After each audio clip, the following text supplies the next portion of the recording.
بسم اللہ الرحمن الرحیم۔ میں بھوک سے تڑپتے ہوئے اور پیاس سے نڈھال اس جگہ پر آن پہنچی تھی۔ سر اٹھا کر دیکھا تو ایک طرف جنگل تھا، دوسری طرف قبرستان تھا اور سامنے ویران راستہ نظر آ رہا تھا، اور میں اس امید پر اس ویران راستے پر چلی جا رہی تھی کہ مجھے اس راستے پر منزل ضرور ملے گی۔ میں کام کی تلاش میں یہاں تک چلی آئی۔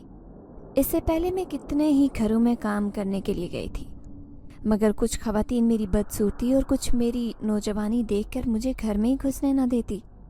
نہ جانے انہیں مجھ سے اس قدر خدشات کیوں تھے، جبکہ میری نیت صاف تھی اور میں کسی غلط ارادے سے اس کے گھر میں داخل نہیں ہو رہی تھی۔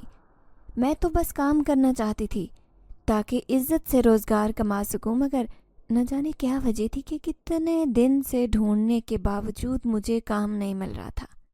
آج مجھے شدت سے اس بات کا احساس ہو رہا تھا کہ میں پڑھی لکھی نہیں ہوں۔ اگر پڑھ لکھ جاتی تو شاید مجھے نوکری مل جاتی، مگر اماں کے کہنے کے باوجود میں نے ایک لفظ تک نہیں پڑھا تھا، اور آج مجھے اپنی اس غلطی کا شدت سے احساس ہوا تھا۔ اور پھر جب میں اس راستے پر چلنے لگی تو تھوڑی فاصلے پر مجھے وہ حویلی نظر آئی جو اس ویرانے میں شان سے سر اٹھا کر کھڑی تھی۔ میں نے اس حویلی کے دروازے پر دستک دینی شروع کر دی۔ تبھی ایک درمیانی عمر کے مرد نے دروازہ کھولا اور وہ ایک اونچا لمبا آدمی تھا۔ اس کے چہرے پر ہلکی ہلکی داڑھی تھی، گورا رنگ اور چوڑی پیشانی تھی۔ اسے میں یک ٹک دیکھتی رہ گئی۔ بلا شبہ آج تک ایسا انسان میں نے پوری زندگی میں نہیں دیکھا تھا۔ میں اس سے کہنے لگی کہ میں بہت دور سے آئی ہوں کام کی تلاش میں۔ اس نے مجھے ایک نظر دیکھا اور کہنے لگا، اندر آ جاؤ، مگر میں اندر جانے میں بھی جھجک رہی تھی۔ نہ جانے گھر میں کوئی عورت تھی بھی یا نہیں۔ وہ جیسے میری جھجک سمجھ گیا، مجھے کہنے لگا، گھر میں میری بیوی موجود ہے، تمہیں فکر کی ضرورت نہیں ہے، آرام سے تم گھر کے اندر داخل ہو سکتی ہو۔ اور پھر میں گھر کے اندر آئی تو سامنے ہی مجھے ایک درمیانی عمر کی عورت نظر آئی جو مجھے حیرت سے دیکھ رہی تھی۔ اس کی حیرت میری سمجھ سے باہر تھی۔ شاید اس ویرانے میں ان کے گھر میں کوئی مہمان نہیں آتا تھا، یا شاید وہ لوگوں سے دور بھاگتے تھے۔ وہ اس ویرانے میں آ کر بس گئے تھے، اسی لیے۔ خیر جو بھی تھا، میں اس گھر کو حیرانگی سے دیکھ رہی تھی۔ اتنا بڑا گھر تھا، ڈھیر سارے کمرے تھے، اور کہنے کو تو صرف 2 میاں بیوی یہاں پر رہ رہے تھے۔ اس نے مجھے چارپائی پر بٹھایا اور پھر میرے لیے ایک ٹرے میں پانی کا گلاس رکھ کر کچھ فروٹس بھی لے کر آ گئی۔ میں جو کب سے بھوکی تھی، اب جب میں نے یہ دیکھا تو اس کھانے پر جیسے ٹوٹ پڑی۔ پھر جب میری طبیعت سنبھلی تو مجھے اپنے ندیدے پن کا احساس ہوا۔ شرمندگی سے سر جھکا کر رہ گئی۔ آج تک میں نے کبھی ایسا نہیں کیا تھا، مگر یہ بھوک کیا چیز ہے؟ یہ بھوک ہی ہے جو انسان کو اجنبی لوگوں کے سامنے رسوا کر دیتی ہے۔ ان لوگوں نے بھی شاید میری شرمندگی بھانپ لی تھی۔ کوئی بات نہیں، ہو جاتا ہے کبھی کبھی، تم اور لو نا۔ وہ عورت اخلاق سے مجھے مزید کھانے کی پیشکش کرنے لگی۔ تبھی مجھے اپنی بوڑھی بیمار ماں کا خیال آیا۔ میرے چہرے پر ایک سایہ سا لہرا گیا۔ میں اسے کہنے لگی، اتنا بڑا گھر ہے، آپ کو کام کرنے کے لیے ملازم کی ضرورت تو پڑتی ہوگی، کیا مجھے اس گھر میں کام مل سکتا ہے؟ اس سے پہلے کہ وہ کوئی جواب دیتی، وہ آدمی کہنے لگا، ہاں ہاں کیوں نہیں، تم چاہو تو آج سے یہیں پر کام کرنا شروع کر دو، بلکہ ہم تو تمہیں کام کرنے کی تنخواہ بھی ایڈوانس میں دے سکتے ہیں۔ اس کی یہ بات سن کر میری آنکھیں پھٹی کی پھٹی رہ گئی۔ بہت بڑے دل والا انسان تھا وہ، جو مجھے جانتا تک نہیں تھا، جس نے مجھے کام تک نہیں کروایا تھا، اس کے باوجود وہ مجھے تنخواہ ایڈوانس دینے کی بات کر رہا تھا۔ اس نے مجھے میری آدھی تنخواہ ایڈوانس میں دے دی۔ یہ پیسے بھی میری توقع سے بہت زیادہ تھے۔ مجھ پر جیسے شادی مر کی کیفیت طاری تھی۔ کہاں تو میں ایک ایک پیسے کے لیے ترس رہی تھی، اور کہاں مجھے ایک ساتھ ڈھیر سارے پیسے مل گئے تھے۔ میرے وجود میں جیسے توانائی کی لہر دوڑ گئی۔ میں اس وقت عورت کے کہنے کے مطابق گھر کی صفائی ستھرائی کرنے لگی، اور پھر کھانا بنا کر جب میں جانے لگی تو وہ مجھے کہنے لگی، تم اپنے لیے بھی اپنا کھانا گھر بھی لے کر جاؤ، اب گھر جا کر تو تمہیں کام کرنا پڑے گا، ویسے بھی شام ہونے والی ہے، تب تک تم تھک چکی ہوگی۔ وہ عورت چہرے پر مہربان مسکراہٹ سے جا کر بولی تو میرے دل سے اس کے لیے دعائیں نکلنے لگی۔ میں بہت زیادہ تھک چکی تھی، سچ میں گھر جا کر کام کرنے کی ہمت نہیں تھی۔ میں نے وہ کھانا ایک ڈبے میں پیک کیا اور گھر آئی تو اماں میرا ہی انتظار کر رہی تھی۔ کہاں رہ گئی تھی تم سرش؟ کب سے تمہاری راہ دیکھ رہی ہوں، تمہارا انتظار کر رہی ہوں، کوئی کام وام ملا تمہیں؟ اماں کھانستے ہوئے کہنے لگی تو میں نے وہ تنخواہ اماں کے سامنے رکھی۔ اماں کی آنکھیں بھی چمک اٹھی۔ یہ پیسے کہاں سے آئے؟ مگر جلد ہی ان کے چہرے پر تفکر کی لکیریں پھیل گئی، وہ سوچ میں پڑ گئی تھی۔ نہ جانے میں نے یہ پیسے کہاں سے حاصل کیے۔ میں نے اماں کو کہا کہ فکر مت کرو، میں نے کسی غلط طریقے سے حاصل نہیں کیے، یہ میری محنت کی کمائی ہے۔ مجھے گھر میں کام مل گیا اور انہوں نے مجھے ایڈوانس میں پیسے دے دیے ہیں۔ بہت اچھے لوگ ہیں، اور یہ دیکھو اماں، انہوں نے مجھے کھانا بھی دیا ہے۔ میں اشتیاق سے اماں کو ایک ایک بات کے بارے میں بتا رہی تھی۔ اماں بھی ان لوگوں کو دعائیں دینے لگی۔ دنیا میں اچھے لوگوں کی کمی نہیں ہے، خدا بھلا کرے ان کا، جن لوگوں نے ہم غریب لوگوں کی مدد کی ہے۔ اب میں نے سوچ لیا تھا کہ میں جس دن کام پر چھٹی ہوگی مجھے، اس دن اماں کو لے کر ہسپتال جاؤں گی۔ باجی نے مجھ سے کہا تھا کہ ہفتے میں ایک دن وہ مجھے چھٹی دیا کریں گی۔ میں روزانہ کام پر جانے لگی، دل لگا کر کام کرتی، اور جب گھر واپس آتی تو روزانہ باجی کبھی میرے ہاتھ میں کھانے کا ڈبہ پکڑا دیتی تو کبھی فروٹ دے دیا کرتی، اور میں خوشی خوشی اپنے گھر لوٹ آتی۔ پھر جس دن مجھے چھٹی تھی اس دن میں اماں کو لے کر ہسپتال چلی گئی۔ اماں کا چیک اپ کروایا، انہیں دوائیں لے کر دی تو میرے دل میں جیسے سکون اتر آیا۔ مجھے ایسا محسوس ہو رہا تھا جیسے میں نے بیٹی ہونے کا حق ادا کر دیا۔ اب میں روز دل کے ساتھ کام پر جانے لگی۔ محلے کی عورتیں عجیب باتیں بناتی، اماں سے کہتی کہ تم لوگوں کے گھر کے حالات تو بہت بہتر ہو رہے ہیں، حالانکہ اس سے پہلے تو تم لوگوں کے ہاں فاقوں کی نوبت آن پہنچی تھی۔ کبھی کسی کے گھر تو کبھی کسی کے گھر مانگنے کے لیے تمہاری بیٹی جاتی تھی، اب کیسے تم لوگوں کے حالات پھر گئے؟ کس کام پر لگا دیا ہے اپنی بیٹی کو؟ اس کا انداز کھوجنے والا تھا۔ میں اسی وقت گھر آئی۔ اس عورت کا بات کرنے کا انداز دیکھ کر میرا دماغ جیسے غصے میں گھوم گیا۔ اس سے پہلے کہ میں اسے کوئی جواب دیتی، اماں نے مجھے اشارے سے منع کر دیا اور کہنے لگی کہ اگر تم نے اسے کچھ کہا تو باہر جا کر وہ تمہیں بدنام کر دے گی، دو کی چار لگا کر وہ لوگوں کو بتائے گی۔ تم لڑکی ذات ہو، کل کو مجھے تمہیں بیاہنا بھی ہے، میں نہیں چاہتی کہ تمہارے نام کے ساتھ کسی غلط بات کا اضافہ ہو۔ اماں کی بات سن کر میں گم سم ہو کر رہ گئی۔ باجی میرا بہت خیال رکھتی، اور صاحب جی بھی اکثر آتے جاتے مجھ سے میری ضرورت کے بارے میں سوال کرتے، کہتے کہ اگر تمہیں کسی چیز کی ضرورت ہو تو مجھے بتانا۔ میں بس مسکرا کر رہ جاتی۔ کتنے اچھے لوگ تھے، میرا کتنا خیال رکھتے تھے۔ مجھے باجی کے سونے آنگن کو دیکھ کر بہت زیادہ دکھ ہوتا، وہ کتنی اچھی تھی، ابھی تک وہ اولاد کی نعمت سے محروم تھی۔ اماں بھی اکثر کہتی کہ آپ باجی کے لیے دعا کریں، اللہ ان کی گود جلد سے جلد ہری کر دے۔ کبھی کبھی مجھے اس گھر میں عجیب سا احساس ہوتا، کبھی کبھی مجھے ایسے لگتا کہ جیسے کوئی نادیدہ ہستی یہاں پر میرے آس پاس موجود ہو، جو کسی ہوا کے جھونکے کی طرح مجھے چھو کر گزر جاتی ہے۔ اس دن کام کرتے ہوئے مجھے بہت دیر ہو گئی۔ باجی کہنے لگی کہ یہاں سے جاتے وقت تم اپنا کھانا بھی ساتھ لے کر جانا، تمہیں گھر جا کر کام نہیں کرنا پڑے گا، یہ سارا کام آج ختم کر دو۔ آج باجی کے گھر کچھ مہمانوں نے آنا تھا اور ان کے لیے ڈھیر سارے پکوان بنوائے تھے۔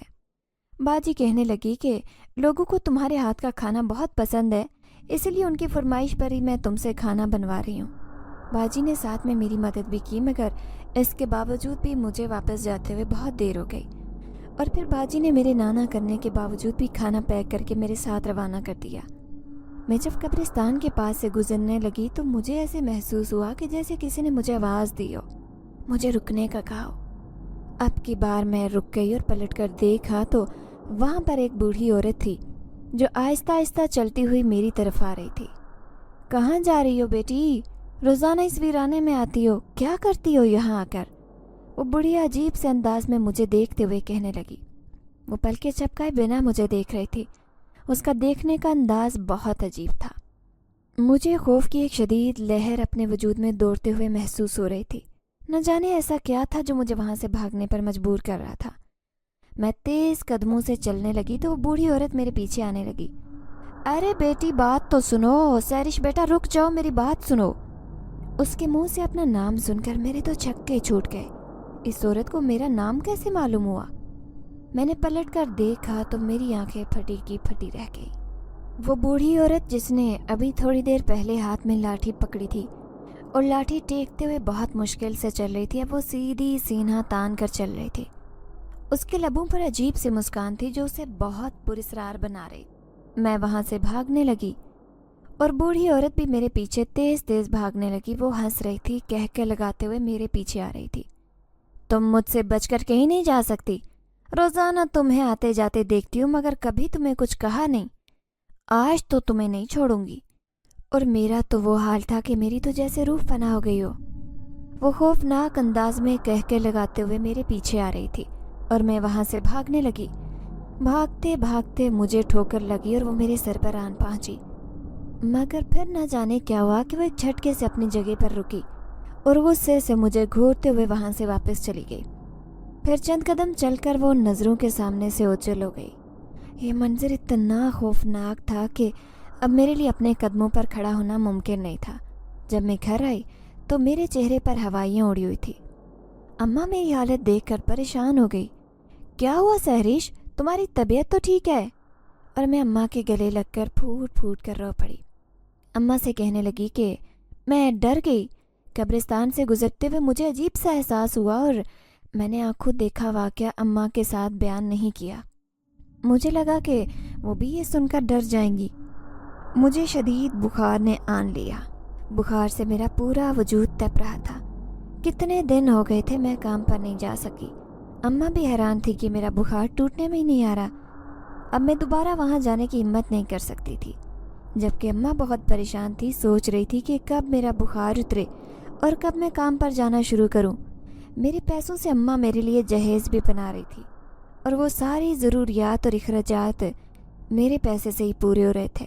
اب اگر میں کام چھوڑ دیتی تو یہ سب کیسے ممکن ہو پاتا، مگر میں اماں کو کیسے سمجھاتی کہ میرا وہاں پر جانا میرے لیے ممکن نہیں رہا۔ ایک دن اماں میرے لیے دوا لینے ڈاکٹر کے پاس گئی۔ جب دروازے پر دستک ہونے لگی، میں نے بہت مشکل سے اٹھ کر دروازہ کھولا تو سامنے باجی کھڑی تھی، چہرے پر تشویش لیے۔ وہ مجھے دیکھ رہی تھی۔ کیسی ہو سہریش؟ میں انہیں لے کر گھر کے اندر آ گئی۔ میں ٹھیک ہوں باجی، آپ یہاں؟ میں حیران تھی کہ وہ یہاں تک کیسے پہنچ گئی، کیونکہ میں نے انہیں اپنے گھر کا پتہ نہیں بتایا تھا۔ کہنے لگی کہ میں تمہارے بارے میں پوچھتے پوچھتے یہاں تک آئی ہوں۔ کافی دن سے تم کام پر نہیں آ رہی تھی، میں پریشان ہو گئی، سوچا جا کر دیکھوں کہ تمہاری طبیعت ٹھیک ہے۔ میں نے باجی کو کہا کہ پچھلے کئی دن سے مجھے بخار ہے۔ باجی کہنے لگی کہ مجھے اندازہ تھا، تب بھی میں یہ دوا لے کر آ گئی۔ باجی نے مجھے کالے رنگ کی شیشی دی اور کہنے لگی یہ تم دوا لے لو، تم ٹھیک ٹھاک ہو جاؤ گی۔ باجی کا میں نے شکریہ ادا کیا کہ وہ اتنے دور سے مجھے دیکھنے کے لیے آئی۔ پھر باجی مجھے ٹٹولنے والے انداز میں کہنے لگی کہ اس دن جب تم گھر سے باہر گئی تھی تو تمہاری چیخوں کی آواز مجھے سنائی دے رہی تھی۔ کیا ہوا؟ تمہیں کسی نے تنگ تو نہیں کیا؟ وہ بات جو میں نے اپنی ماں سے بھی چھپائی تھی وہ باجی سے بیان کر دی، اور باجی سن کر ہنس پڑی اور کہنے لگی کہ تو تمہیں بھی اس پاگل عورت نے ڈرا دیا؟ ان کی بات سن کر میں چونکی۔ کیا مطلب پاگل عورت؟ کہنے لگی کہ وہ ایک پاگل عورت ہے جو وہاں پر اکثر گھومتی رہتی ہے اور لوگوں کو پریشان کرتی ہے۔ اکثر لوگوں کو اس پر پراسرار وجود کا گمان ہوتا ہے، جبکہ ایسا کچھ بھی نہیں ہے، وہ نارمل انسان ہے۔ اور اب وہ وہاں سے چلی گئی ہے، اس کے گھر والے اسے وہاں سے لے گئے ہیں۔ وہ تمہیں اب وہاں کبھی نظر نہیں آئے گی، تمہیں کبھی تنگ نہیں کرے گی۔ باجی کی بات سن کر میں چپ رہ گئی۔ دل میں اطمینان تھا کہ وہ عورت اب مجھے وہاں پر نظر نہیں آئے گی، نہ ہی مجھے خوف زدہ کرے گی، مگر سوال یہ تھا کہ اگر وہ نارمل انسان نہیں تھی تو نظروں کے سامنے سے کیسے غائب ہوئی؟ یہی سوال باجی سے کیا تو وہ کہنے لگی اوہو سہرش، تم لگتا ہے بہت ہی زیادہ ڈر گئی ہو، بہت وہمی ہو گئی ہو۔ اس دن خوف نے تمہیں پوری طرح سے تسلط میں لیا اور تبھی تمہیں الٹی سیدھی باتیں سمجھ آنے لگی۔ ایسا کچھ نہیں ہے جیسا تم سمجھ رہی ہو۔ اب یہ جلدی سے دوا لو، ٹھیک ہو جاؤ اور کل سے کام پر آؤ۔ باجی میرے لاکھ منع کرنے کے باوجود بھی گھر سے باہر چلی گئی، اور ان کے جانے کے بعد میں نے وہ دوا لی تو میں حیرت انگیز طور پر بالکل صحت یاب ہو گئی۔ میری کمزوری دور ہو گئی اور بخار اتر گیا، اور میں یوں تھی جیسے مجھے کبھی بخار تھا ہی نہیں۔ اماں جب گھر آئی، انہوں نے مجھے کام کاج کرتے دیکھا تو حیران رہ گئی۔ کہنے لگی تم تھوڑی دیر پہلے تو بہت بیمار تھی، تم سے تو اٹھ کر بیٹھا بھی نہیں جا رہا تھا۔